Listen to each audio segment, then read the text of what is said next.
நம் ஆண்டவர் இயேசு கிறிஸ்துவின் நாமத்தினால் மகிழ்ச்சியும் சமாதானமும் நம் அனைவரோடும் இருப்பதாக. சாலமோனின் ஞானம் 12 1, 2 மற்றும் 16 20 முடிய. உம்முடைய அழியா ஆவி எல்லாவற்றிலும் உள்ளது. ஆகையால் தவறு செய்பவர்களை சிறிது சிறிதாய் திருத்துகின்றீர். அவர்கள் எவற்றால் பாவம் செய்கிறார்களோ அவற்றை நினைவுபடுத்தி அவர்களை எச்சரிக்கின்றீர். ஆண்டவரே, அவர்கள் தீமையிலிருந்து விடுபடவும் உம்மேல் நம்பிக்கை கொள்ளவுமே இவ்வாறு செய்கின்றீர். உமது ஆற்றலை நீதியின் ஊற்று. அனைத்தின் மீதும் உமக்குள்ள ஆட்சியுரிமை அனைத்தையும் வாழும்படி விட்டு வைக்கிறது.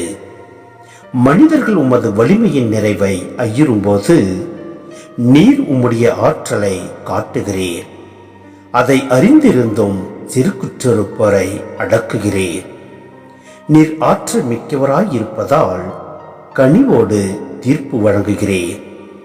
மிகுந்த பொறுமையோடு எங்களை ஆள்கிறீர். ஏனெனில் நீர் விரும்பும் போதெல்லாம் செயல் புரிய உமக்கு வலிமை உண்டு.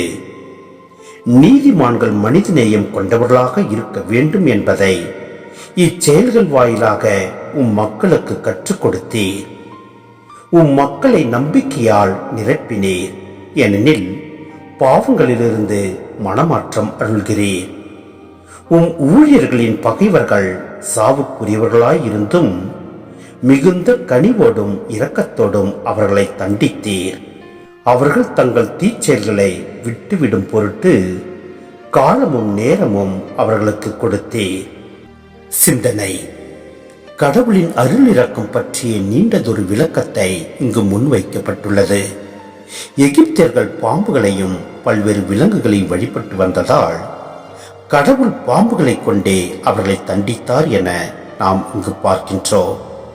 ஒருவர் எதனால் பாவம் செய்கிறாரோ அதனாலேயே அழிந்து போவார் என்பதை இதனால் அவர்களுக்கு அறிவுறுத்தினார். அதே நேரத்தில் அவர் எல்லாம் வல்லவர். எனவே எல்லார் மீதும் அன்பு கூறுகிறார். தவறு செய்வோர் திருந்தும் பொருட்டே அவர் அவர்களை தண்டிக்கிறார். அடிக்கிற கைதான் அணைக்கும். ஆம், நம் ஆண்டவரில் நாம் விசுவாசம் கொண்டு நம்பிக்கையோடு நாம் இருந்தாலும் அவரது வார்த்தையின்படி நாம் நடப்பதில்லை. எனவே நாம் ஜெபிக்கும் மன்றாட்டும் அவருக்கு ஏற்றதாக இருப்பதில்லை.